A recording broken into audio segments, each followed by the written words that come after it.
was just coming over the bridge. There was no time to attempt another slice of toast. I poured the rest of the scalding coffee down my throat and stood. "No time for breakfast this morning, Etienne," I said, turning to leave. "Imbécile," Demoulin responded. It's the same word in French and English. His free and caustic opinions would not have been tolerated in any other house in London, but then he did not receive any actual pay. He used our kitchen to experiment with new recipes for his Soho restaurant Le Toisson d'Or, claiming he came here out of a sense of gratitude for his former captain in the China Seas, meaning Barker, of course. I thought it more likely he preferred to get away from his wife, Mireille, a 6-foot-tall French Valkyrie with whom he had a most volatile relationship. Once in the hall, I ran to the front door, jammed my straw boater onto my head, and retrieved my Malacca stick from the stand. When Barker came through the back door, I was waiting as if I'd been there for some time. "Good morning, Thomas," he said. "Morning, sir," I replied. He lifted his own stick from the hall stand, and we stepped out the front door into Brook Street. It was a warm morning. Summer was keeping its grip on London, refusing to surrender. The houses across the street were painted in sunlight, and the birds in Newington were in full throat. It seemed a shame to bring up the subject of work. "What do you suppose Dunham wants now?" I asked. A few months earlier we had worked on a case with Inspector Albert Dunham of the Thames Police, involving missing children. "You read the same words I did, lad," he said patiently, as a hansom eased up to the curb and we clambered aboard. We bowled off, and were soon clattering down Newington Causeway on our way to London Bridge and Wapping, where the Thames Police station is situated. Barker lit his pipe and ruminated.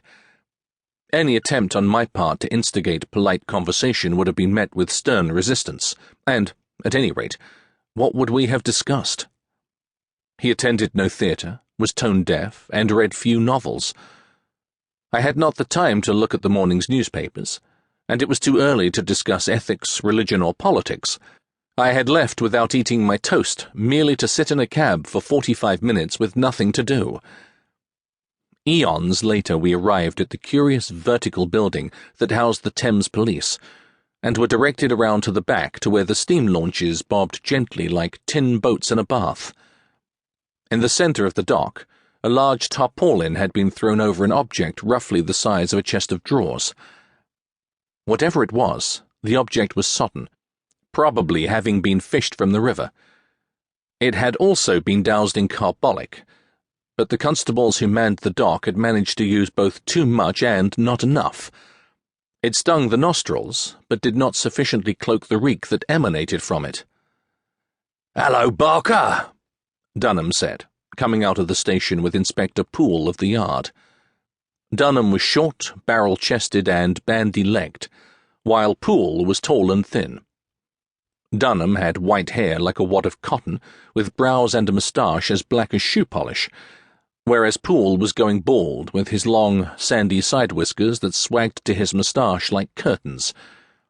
One worked for the Thames Police, the other Scotland Yard, and though the two organisations claimed to cooperate, they were as jealous of each other as a pair of opera sopranos. "Paul here said you might be interested." "You're working with Scotland Yard on this?" Barker asked. "I ain't decided yet," Dunham admitted, glancing at his tall companion. "It's river police business so far, but Inspector Poole has been gracious enough to contribute information. He recognised the body and suggested I telegraph you." "Hello, Cyrus," Poole finally said. He had his hands in his pockets, as if to say he was present merely to give support, and would let Dunham handle the actual investigation. "Terry?" My employer nodded. Poole was one of Barker's friends, and a seasoned member of the Criminal Investigation Department. He was also a former student, when the Gov taught a class of antagonistics in the CID building at Scotland Yard. Unlike my employer, who preferred his independence, Poole functioned well within the hierarchical confines of the Metropolitan Police. He'd need all his tact to deal with the prickly Thames Police inspector,